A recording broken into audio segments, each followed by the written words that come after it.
Tom Rodriguez couldn't believe his luck when he finally closed on the house. After years of saving and looking at overpriced dumps, he'd found the perfect place in Willow Creek Estates. The neighborhood looked like something out of a magazine with its neat lawns, matching mailboxes, and tree-lined streets. Sure, there was a homeowners association, but Tom figured that just meant the neighborhood would stay nice. He'd dealt with landlords before, so how bad could an HOA be? The moving truck had barely pulled away when she showed up. Tom was in his garage trying to figure out where to put his toolbox, when he heard a cheerful voice behind him. "Welcome to the neighborhood." He turned around to find a woman in her late 50s standing in his driveway. She wore a crisp white blazer with a gold pin that said HOA Board President, and held a wicker basket covered with a gingham cloth. Her smile was wide, but something about her eyes made Tom feel like he was being inspected rather than welcomed. "Oh, hi there," Tom said, wiping his dusty hands on his jeans. "Thanks, I'm Tom." "Linda Pemberton," she said, thrusting the basket toward him. "President of the Willow Creek HOA. I brought you some muffins and, more importantly, your welcome packet." She emphasized the last two words like they were made of gold. Tom took the basket and peeked inside. Underneath the muffins was a thick binder with HOA guidelines and regulations, printed on the cover in bold letters. "Wow, that's really thorough," Tom said, trying to sound grateful rather than overwhelmed. "Oh, it's essential reading," Linda said, already walking past him into his garage without asking. "You'll want to familiarize yourself with sections 3 through 7 especially. That covers exterior modifications, lawn maintenance schedules, and approved paint colors." She ran her finger along his workbench, leaving a line in the dust. "You'll want to keep this area tidy. Garages must be kept neat as they're visible from the street when open." Tom blinked. His garage wasn't even unpacked yet. "Right, well, I just moved in, so—" Of course, Linda said, but she was barely listening. She'd moved to his side gate and was peering into his backyard. "Is that fence original to the property?" "I think so. The inspector didn't mention anything wrong with it." Linda made a humming sound that clearly meant she disagreed. "I'll need to verify the height. HOA standards are very specific, 6 feet maximum, and it must be the approved shade of cedar." "Okay," Tom said slowly. "Do I need to schedule that with you, or—" "Oh, don't worry about it," Linda said with a dismissive wave. "I'll take care of it. I have to do my rounds anyway." She finally headed back toward the street, then turned with that bright smile again. "Read that binder cover to cover, Tom. It'll save us both a lot of headaches. Enjoy the muffins." Tom watched her walk across his lawn, cutting straight through the grass instead of using the driveway, and disappear into the house directly across the street. He looked down at the basket, then at the binder. It had to be 200 pages long. "What did I get myself into?" he muttered. The first few days were blissfully quiet. Tom focused on unpacking, arranging furniture, and trying to make the house feel like home. He'd take breaks to explore the neighborhood, and everyone seemed friendly enough. A couple of neighbors even stopped by to introduce themselves and warned him, in hushed tones, that Linda was very particular about the rules. On day 5, Tom came home from his first day back at work to find Linda in his backyard. Not near his backyard. Not at the fence looking in. Actually inside his backyard, measuring his fence with a tape measure and writing notes on a clipboard. Hello?" Tom called out, completely bewildered.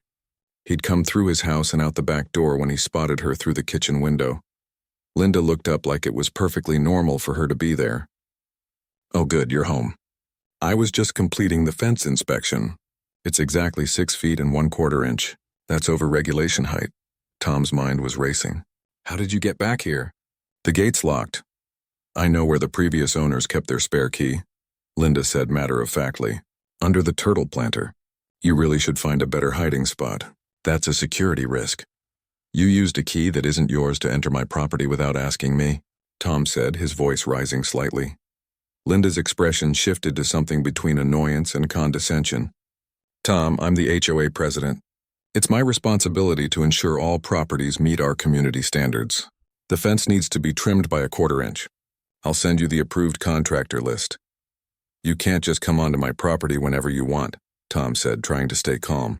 "That's not how this works." Linda clutched her clipboard to her chest like he'd personally insulted her. "I am doing my job. Perhaps you should spend more time reading that welcome binder, instead of questioning the people who keep this neighborhood beautiful. The fence needs to be corrected within 30 days or you'll receive a fine. Have a good evening." She marched past him, through his house like she owned it, and out the front door. Tom stood there in his backyard, completely stunned. He pulled out his phone and immediately called his real estate agent. "Hey, quick question," Tom said when she answered. "Does the HOA president have the right to just enter my property whenever she wants?" "What? No, absolutely not." Why, Tom explained what just happened. His agent was horrified and told him to check his HOA contract immediately and consider changing his locks. That night, Tom sat down with the massive binder and his actual HOA contract. He read every single word. Nowhere in any section did it grant Linda or any HOA board member the right to enter private property without permission. The HOA could request inspections, but homeowners had to consent and be present. Linda had completely made that up. Tom felt his stomach drop. He'd just bought this house. This was supposed to be his dream home, his fresh start. And now he had a neighbor who thought she could walk in whenever she wanted.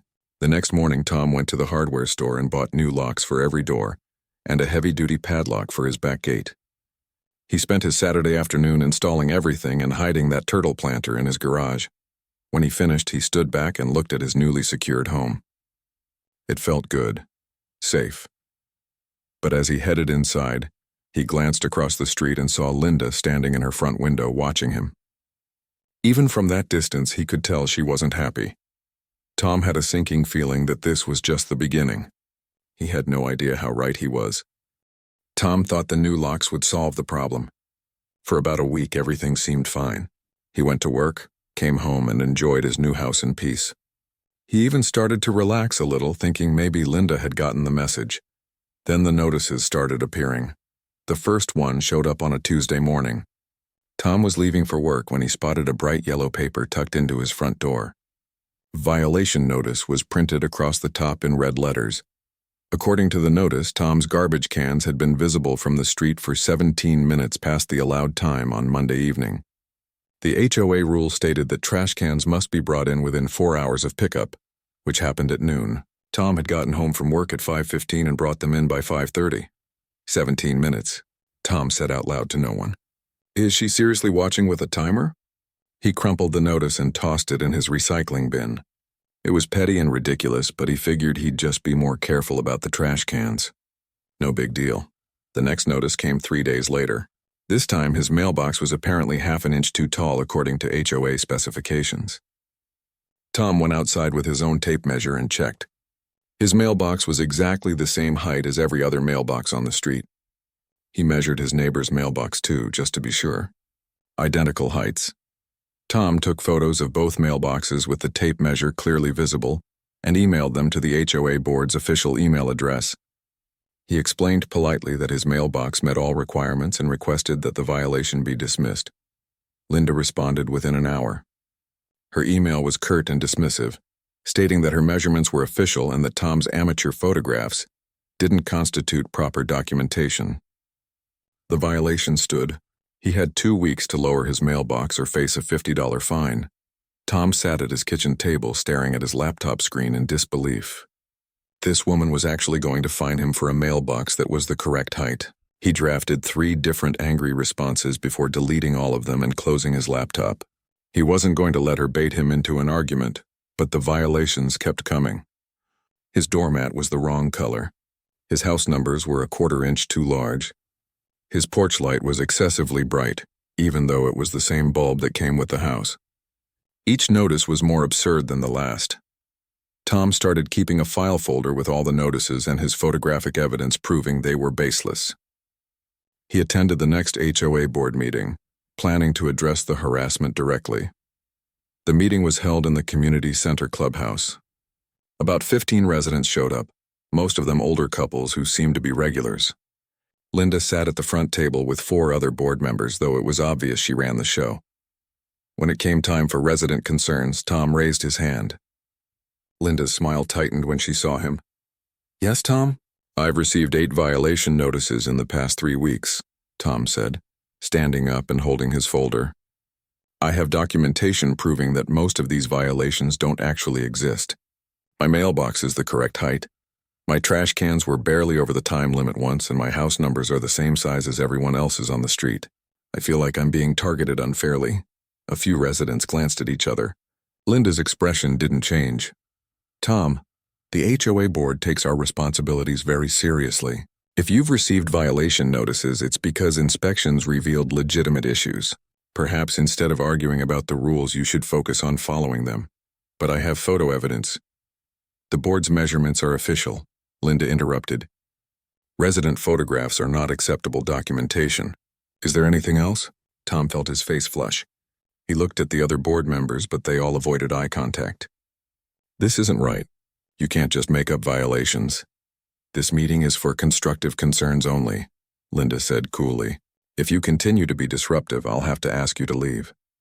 Does anyone else have actual business to discuss? Tom sat down, his jaw clenched. A few residents gave him sympathetic looks, but no one spoke up. He sat through the rest of the meeting in frustrated silence, then left as soon as it ended. He was halfway to his car when an older man caught up with him. Hey, don't let Linda get to you, the man said quietly. She does this to everyone who doesn't kiss her ring. I'm Bill, by the way. I live 2 streets over. Tom. And thanks, but this is insane. Those violations are completely made up. Bill nodded knowingly. She did the same thing to me when I first moved in. Sent me 12 violations in 1 month. I finally just started ignoring them unless they were actually legitimate. So she just gets away with this? No one stops her? Most of the board are her friends. They were all on the committee that elected her president 3 years ago. Anyone who challenges her ends up moving or giving up. Bill shrugged helplessly. It's not right, but that's how it is. My advice? Keep your head down. Follow the real rules and don't give her any ammunition. Tom drove home feeling defeated.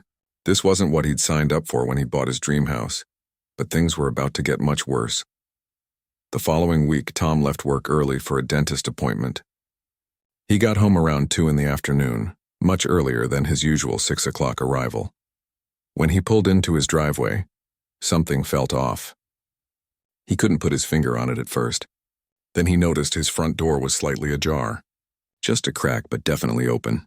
Tom's heart started pounding. He was certain he'd locked it that morning. He always locked it. He quietly got out of his car and pulled out his phone, ready to call the police. He crept toward his front porch, listening for any sounds inside. That's when he heard it. Footsteps. Someone was definitely in his house. Tom's finger hovered over the emergency call button. Then he heard something that made his blood run cold. Humming. Someone was humming a cheerful tune inside his house. He recognized that voice. Tom threw open his front door to find Linda standing in his living room, examining his curtains with a measuring tape. What are you doing in my house? Tom shouted. Linda jumped, clearly startled. Tom, what are you doing home? I live here. What are you doing in my house? Linda quickly composed herself, straightening her blazer. Your front door was unlocked. I knocked several times and got no answer. I was concerned there might be a security issue, so I checked inside to make sure everything was all right. My door was locked, Tom said. I locked it this morning. Well, it was definitely unlocked when I arrived, Linda said smoothly. You must have forgotten. It happens.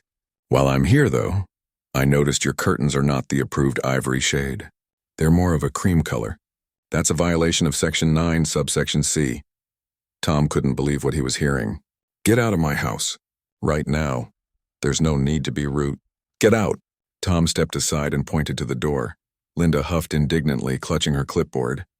I am trying to help you avoid violations, Tom. This hostile attitude is completely uncalled for. She walked past him with her nose in the air and headed down his front walkway. Tom watched her go all the way to her house before he slammed his door and locked it. His hands were shaking. He checked every room in his house to make sure nothing was missing or disturbed. Everything seemed fine, but the violation was clear. Linda had somehow gotten into his locked house. Tom immediately went to his front door and examined the lock. There were tiny scratches around the keyhole that hadn't been there before. Fresh scratches. She'd picked his lock. The HOA president had actually picked his lock and broken into his house. Tom pulled out his phone and took detailed photos of the scratches. Then he sat down at his kitchen table and put his head in his hands. This had crossed a serious line. This wasn't petty HOA complaints anymore. This was breaking and entering. He needed proof. Real proof. Because if he went to the police with just this story, it would be his word against the HOA president's. and based on how the board meeting went, he knew which side people would take. Tom opened his laptop and started researching home security cameras. If Linda was going to keep doing this, he needed it on video. He needed evidence that would hold up in court, because he was done playing nice. Tom didn't waste any time. That same evening, he drove to an electronics store and bought a complete home security system. 4 cameras with night vision, motion detection, and cloud storage. It wasn't cheap, but Tom didn't care anymore. He needed proof of what Linda was doing. He spent the entire next day installing the cameras. One pointed at his front door and porch. One covered his driveway and the side gate. One watched his backyard, and one monitored his back door. Every entry point was covered. The cameras were small and discreet, tucked under his eaves where they weren't obvious unless you knew to look for them. Tom also did something else. He called a lawyer. The attorney, Kevin Chen, listened to Tom's story with growing concern. When Tom finished, Kevin was quiet for a moment. "So let me get this straight," Kevin said. "The HOA president has entered your property multiple times without permission, and you believe she picked your lock to enter your home?" "I know it sounds crazy," Tom said, "but I'm not making this up." "I believe you," Kevin said. "Unfortunately, these HOA situations can get really ugly. I've seen it before. Here's what we're going to do. I'm going to draft a formal cease and desist letter. We'll send it certified mail so there's proof she received it. The letter will explicitly state that she has no legal authority to enter your property under any circumstances, and that doing so constitutes trespassing. We'll also send a copy to the entire HOA board." "Will that actually stop her?" Tom asked. "If she has any sense, yes. If not, well, then you'll have clear documentation that she was warned. That becomes very important if this ends up in court or involves the police." The cease and desist letter arrived at Linda's house 3 days later. Tom's cameras caught her at her mailbox, opening the certified envelope. Even from a distance, he could see her face turn red as she read it. 20 minutes later, Tom's phone rang. It was an unknown number. Against his better judgment, he answered. "How dare you send me legal threats?" Linda's voice was shaking with rage. "I am the HOA president. I have every right to inspect properties in this neighborhood." "You have the right to request inspections with the homeowner's permission," Tom said calmly. "You do not have the right to enter my property without my consent." "That's trespassing, Linda. It's illegal." "I'll have you thrown out of this neighborhood," Linda hissed. "I'll make your life so miserable you'll beg to sell that house. If you continue to harass me or trespass on my property, I'll file for a restraining order and press criminal charges," Tom said. "This conversation is over." He hung up before she could respond. For exactly 1 week, Linda stayed away. Tom started to hope the lawyer's letter had actually worked. Maybe she'd finally realized she couldn't bully him like she apparently did with everyone else. Then his cameras caught something that made his stomach drop. It was 2:15 on a Thursday afternoon. Tom was at work when his phone buzzed with a motion alert from his front door camera. He opened the app and watched in real time as Linda approached his front door, looked around to make sure no one was watching, and pulled out a small leather case. She was picking his lock again. Tom watched, completely stunned, as Linda worked on his lock for about 30 seconds before the door swung open. She walked right into his house like she owned the place. "You've got to be kidding me," Tom muttered. Several of his coworkers looked over and he realized he'd said it out loud. He immediately called the non-emergency police line and explained that someone was actively breaking into his home. The dispatcher said they'd send an officer right away and asked Tom to stay on the line. "I'm actually at work," Tom said, "but I have security cameras. I'm watching it happen live on my phone." "Can you identify the person?" the dispatcher asked. "Yes. It's my neighbor, Linda Pemberton. She's the HOA president and she's been harassing me for weeks." Tom could almost hear the dispatcher's skepticism through the phone. HOA president breaking into a house probably sounded pretty far-fetched. But they took his information and his address, and Tom watched his camera feed anxiously. Linda was inside for almost 7 minutes. She went through his living room, kitchen, and even peeked into his bedroom. The whole time, Tom's cameras captured everything in perfect clarity. By the time the police arrived, Linda was gone. She'd locked the door behind her when she left, probably thinking Tom would never know she'd been there. Tom left work immediately and rushed home. 2 officers were waiting in their patrol car when he arrived. He showed them his security footage on his laptop, and their expressions shifted from polite skepticism to genuine concern. "That's definitely breaking and entering," the older officer said. And you said this has happened before? Yes. She let herself into my backyard when I first moved in, and she was in my house once before when I came home early. But I didn't have cameras then. Tom pulled up his folder with all the documentation. I also have all these violation notices she's been sending me. Most of them are completely made up. And here's the cease and desist letter my lawyer sent her last week. The officers looked through everything. They went to Linda's house to question her, and Tom waited anxiously in his living room. About 45 minutes later, they returned. We spoke with Ms. Pemberton, the younger officer said. She claims she smelled what she thought was a gas leak coming from your property and entered to check for safety reasons. That's a lie, Tom said flatly. Look at the video. She picked my lock. She looked around to make sure no one was watching. That's not someone responding to an emergency. We understand your frustration, the older officer said. And you're right, her behavior on the video is suspicious. However, she's claiming good intentions. Without proof that she intended to commit a crime or cause harm, we can't arrest her. What we can do is file a report and give her an official warning for trespassing. If she does it again, you'll have grounds for pressing charges. Tom felt the anger rising in his chest. So she breaks into my house on camera and she just gets a warning? I know it's not what you want to hear, the officer said sympathetically. But unless you can prove she stole something or intended to cause damage, we're limited in what we can do on a first documented offense. Document everything. If she comes back, call us immediately. With this report on file, the next time will be much more serious for her.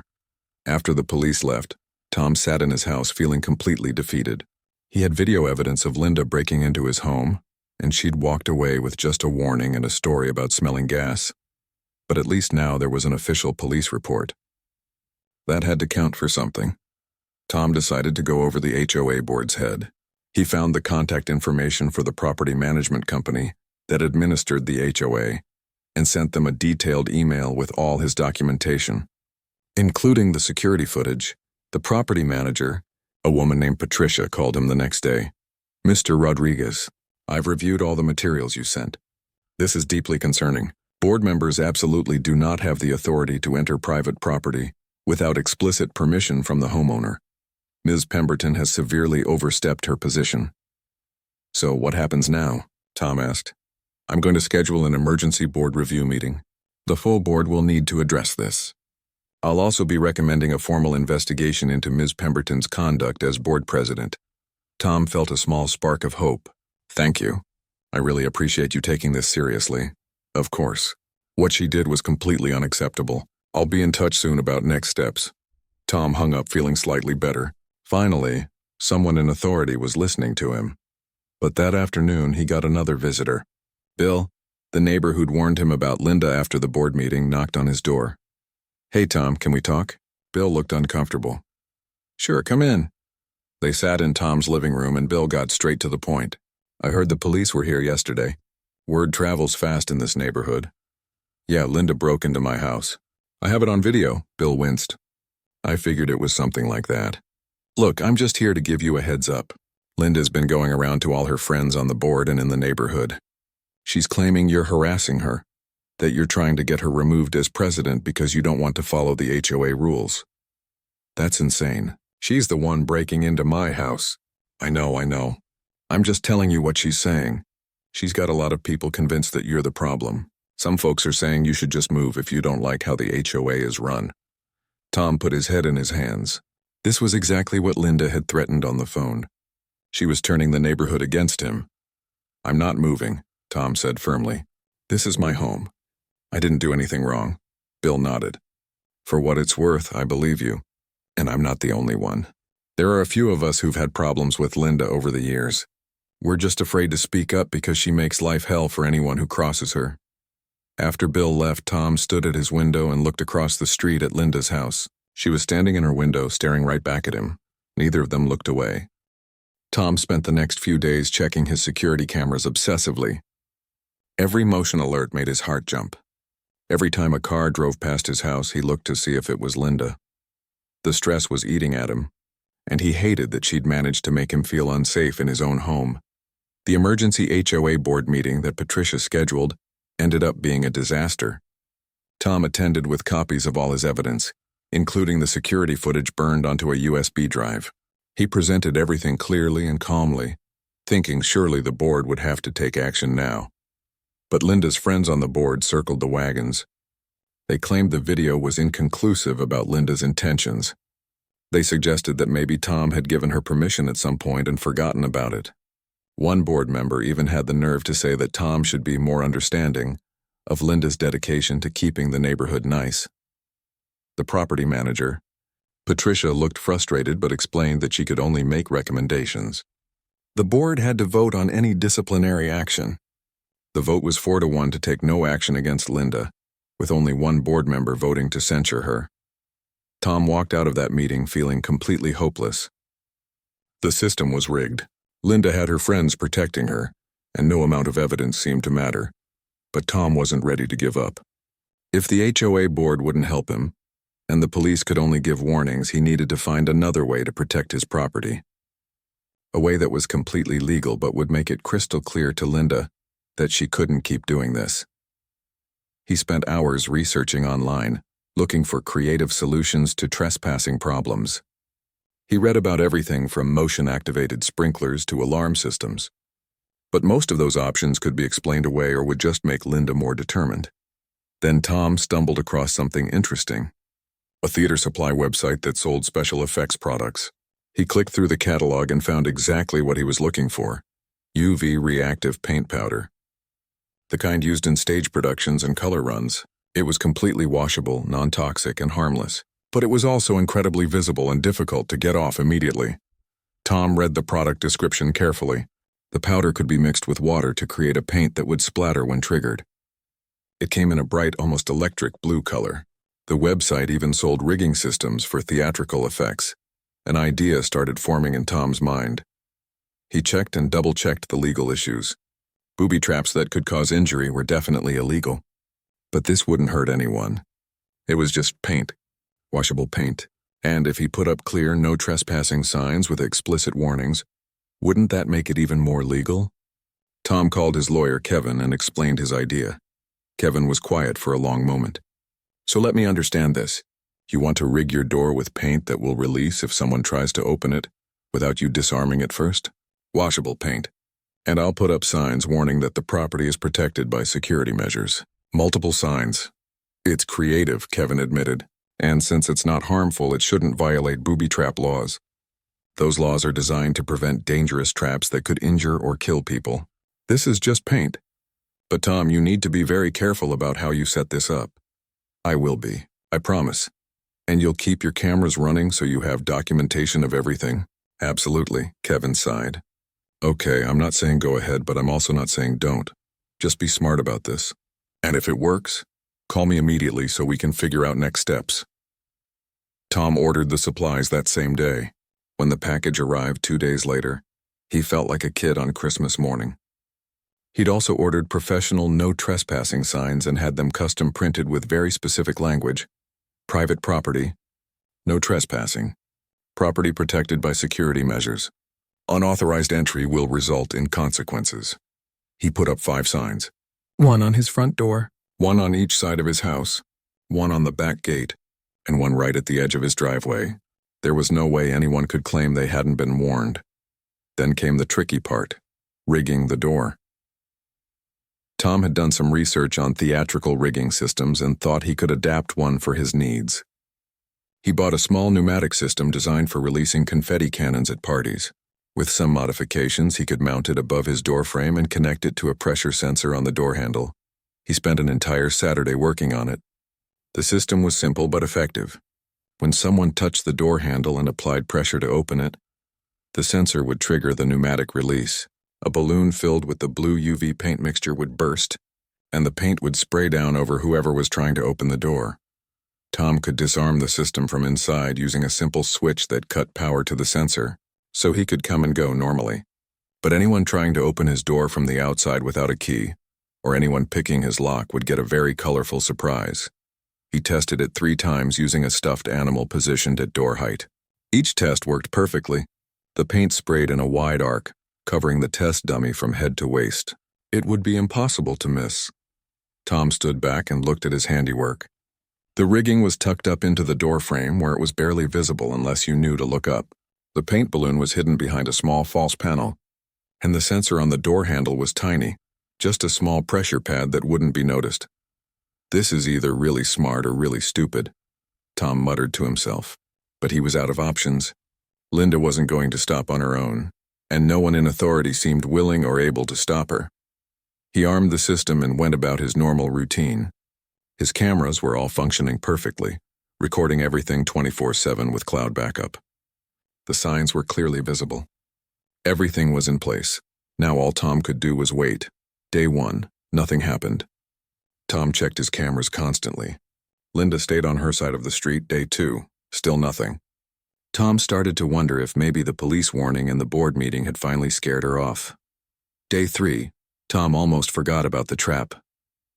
He went to work, had lunch with a coworker, and didn't check his cameras all afternoon. That turned out to be the day. Tom was sitting at his desk around 2:30 when his phone buzzed with a motion alert from his front door camera. He almost ignored it, thinking it was probably a delivery person or someone walking by. But something made him check. He opened the camera app and felt his heart start racing. There was Linda standing on his front porch looking around carefully. She was wearing her usual white HOA blazer and holding that ever-present clipboard. Tom's hands were shaking as he watched. Linda looked up and down the street, making sure no one was watching. Then she pulled out her lock-picking tools from her pocket. "Don't do it," Tom whispered, even though she couldn't hear him. "Just walk away." But Linda didn't walk away. She bent down slightly and started working on his lock. Tom held his breath. His trap was armed. The signs were clearly posted. She'd been warned by police and by his lawyer. She had absolutely no legitimate reason to be there, and she was actively committing a crime by picking his lock. On his phone screen, he watched as Linda's lock pick finally turned. The door handle moved, and then everything happened at once. The pneumatic system fired with a soft hiss. The paint balloon burst, and a massive splash of electric blue UV paint exploded down over Linda like a waterfall. She screamed. It was a shriek of pure shock and outrage that Tom could actually hear faintly through his phone's speaker. The paint covered her face, her precious white blazer, her perfectly styled blonde hair, and her clipboard. Splatter marks went all the way down to her knees. Linda stumbled backward, slipped on the paint that had splattered on the porch, and fell right on her behind. She sat there on Tom's front porch, absolutely drenched in bright blue paint, looking like she'd been dunked in a swimming pool full of food coloring. Tom couldn't help it. He started laughing. Right there at his desk, he laughed so hard that tears came to his eyes. His coworkers looked over in confusion, but he couldn't explain. He just watched the replay over and over as Linda struggled to her feet, paint dripping from every part of her, and stumbled down his walkway, leaving bright blue footprints with every step. The camera caught everything in perfect high-definition clarity. Linda approaching. Linda looking around suspiciously. Linda picking his lock. The moment the paint released. Her fall. Everything. Tom saved the video file immediately and sent copies to his email, his cloud storage, and an external hard drive. This was evidence gold. He texted his lawyer. It worked. "Call me ASAP." Then Tom sat back in his chair and watched the replay one more time, a smile spreading across his face. For the first time in weeks, he felt like maybe, just maybe, things were about to turn around. Tom left work early and drove home faster than he probably should have. He half expected to find police cars in his driveway, but the street was quiet. As he pulled in, he noticed a trail of blue paint splatters leading from his front porch across the street to Linda's house. It looked like someone had spilled a bucket of paint and dragged it down the sidewalk. His front porch was covered in blue splatter marks. It looked like a modern art explosion. Tom couldn't stop grinning as he carefully stepped around the paint and unlocked his door, properly disarming his trap system first. Inside, Tom immediately downloaded all the camera footage from that day onto his laptop. He had 4 different angles of Linda's paint shower, and they were all perfect. Crystal clear footage of her picking his lock, the paint triggering, her falling, and her retreat covered in blue. His phone rang. It was Kevin, his lawyer. "Please tell me you have video," Kevin said without even saying hello. 4 angles, HD quality. It's beautiful. Send it to me right now. All of it. And don't post it online or show it to anyone else yet. Tom transferred the files while they talked. Kevin watched the video in real time and Tom could hear him trying not to laugh. "This is actually perfect," Kevin said. "She clearly picked your lock. You have warning signs posted everywhere. The paint is non-harmful. And her actions are completely illegal. Tom, I think we might actually have her this time." "So what do we do now?" "We wait. I guarantee she's going to do something. Either she'll call the police or she'll try to come after you through the HOA. Either way, we have ironclad evidence of her breaking and entering." Kevin was right. Tom didn't have to wait long. About an hour later, 2 police cars pulled up in front of his house. Tom saw them coming and was already opening his door before they could knock. It was the same 2 officers who'd come before. They looked tired. "Mr. Rodriguez," the older officer said, "we got a call from Linda Pemberton claiming you assaulted her with paint." "I didn't assault anyone," Tom said calmly. "But I do have video of her breaking into my house again. Would you like to see it?" The officers exchanged glances. "Yes, please." Tom brought them inside and pulled up the footage on his laptop. He showed them everything from start to finish. The officers watched in silence. "She picked your lock," the younger officer said, stating the obvious. "Yes, just like last time. Except this time my property protection system worked exactly as designed." Tom pulled up photos on his phone showing all 5 warning signs clearly posted around his property. Every entry point is clearly marked with warnings about security measures. "What exactly was the paint?" the older officer asked. "UV reactive theatrical paint powder mixed with water. Completely washable, non-toxic, and harmless. It's the same stuff they use in color runs and stage shows. I can show you the product specifications if you need them." The officer nodded slowly. "So you didn't physically do anything to her? You set up an automated system to protect your property after she'd already broken in before, and you clearly posted warnings." "Exactly." The officers looked at each other again. The older one sighed. "Look, I'm going to be straight with you. This is technically legal. It's your property. The paint isn't harmful. You posted warnings, and she was clearly trespassing. We actually can't charge you with anything." Tom felt a wave of relief wash over him. "However," the officer continued, "Ms. Pemberton is pushing hard for assault charges. We're going to need to file a full report, and she's probably going to try to sue you." "Let her try," Tom said. "I have video proof of her committing a crime. She picked my lock and broke into my house. That's breaking and entering. You're absolutely right. And with this video evidence, combined with the previous incident we documented, we can actually press charges against her now. Would you like to do that?" Tom didn't hesitate. "Yes? Absolutely yes." The officers took copies of all his security footage, photographed the warning signs, and took a detailed statement. They explained that they would be filing charges against Linda for breaking and entering, attempted burglary, and criminal trespassing. With the video evidence, it was an open and shut case, just so you know, the younger officer said as they were leaving. "She's at home trying to wash that paint off. It's not coming off easy." Tom couldn't help but smile. After the police left, Tom called Kevin back and filled him in. "Perfect," Kevin said. "Now we go on offense. I'm going to draft a formal complaint to the HOA management company with all this evidence. We're going to push for Linda's immediate removal from the board. We'll also file for a restraining order. And if she tries to sue you, we'll countersue for harassment and emotional distress. Do you really think they'll remove her from the board this time?" "Tom, she's being charged with breaking and entering. She was caught on camera picking a lock and illegally entering your property. The management company would be insane not to remove her. If they don't, they're opening themselves up to massive liability." Over the next few days, things moved fast. The video went viral within the neighborhood after someone who'd seen the police reports leaked the story. Tom didn't post it online himself, but it spread through neighborhood social media groups like wildfire. Suddenly, Tom wasn't the crazy new guy anymore. He was the homeowner who'd finally stood up to Linda.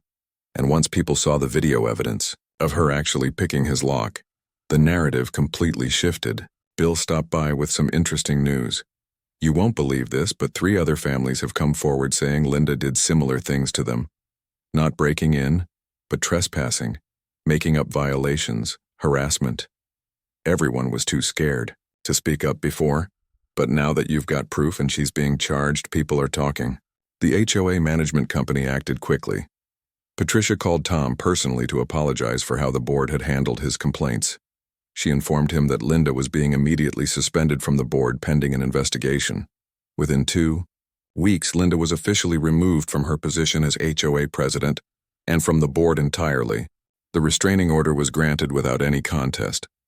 Linda was ordered to stay at least 100 feet away from Tom's property at all times. She was also charged with 2 counts of breaking and entering and 1 count of criminal trespassing. Her lawyer managed to get her a plea deal that avoided jail time, but she was put on probation, had to pay a significant fine, and had to complete community service. Linda tried to fight back through her lawyer. She filed a civil suit claiming Tom's paint trap had caused her emotional distress and ruined her expensive clothing. But Kevin was ready. He filed a countersuit for harassment, trespassing, invasion of privacy, and emotional distress. He included all the documentation of months of harassment, the bogus violation notices, and the clear video evidence of her crimes. Linda's lawyer took one look at the evidence and advised her to drop the suit. She did, quietly, without getting anything. Tom also filed complaints with the HOA management company about the board members who'd protected Linda and ignored his evidence. Patricia took those seriously too. Within 6 months, the entire board was replaced through a special election. Several of the neighbors who'd been victimized by Linda ran for positions, and they won easily. The new board's first order of business was issuing a formal apology to Tom and reimbursing him for his legal fees. They also implemented new rules about board member conduct and property access rights, but the best part came a few months later. Tom was working in his garage when he noticed the "for sale" sign go up across the street. Linda was moving. Bill came over that evening with a bottle of wine to celebrate. "She's moving 3 towns over, I heard. Apparently she can't stand the embarrassment of everyone knowing what she did." Tom looked at the sign and felt genuinely sorry for Linda's new neighbors. But that wasn't his problem anymore. The blue paint stains on his front porch eventually faded, but Tom decided to leave a few faint marks. They served as a reminder of the day he'd finally stood up for himself. Plus, they made for a great story. Tom's house became known in the neighborhood as the Blue Paint House. New residents would ask about it, and someone would always tell the story of the HOA president who got exactly what she deserved. The security cameras stayed up. Tom had learned a valuable lesson about documentation and evidence, but he never had to use the paint trap again. Word had spread, and no one wanted to risk becoming the next blue victim. The neighborhood actually became a better place after Linda left. The new board was reasonable and fair. They enforced the actual rules but didn't make up violations or harass homeowners. People could actually enjoy their homes without fear. Tom finally got to enjoy the dream house he'd bought. He made friends with Bill and several other neighbors who'd been quietly suffering under Linda's reign. They'd occasionally joke about chipping in to send Linda a thank you card for bringing them all together, but they never actually did it. Sometimes, late at night, Tom would watch the replay of Linda getting drenched in blue paint. It never got old. The look of absolute shock on her face, the way she stumbled backward, the blue paint dripping from her hair. It was perfect. Tom's brother visited a few months after everything settled down. Tom gave him the full tour of the house, including the story of Linda and the paint trap. "You rigged your door with paint?" his brother said, laughing. "That's the most creative thing.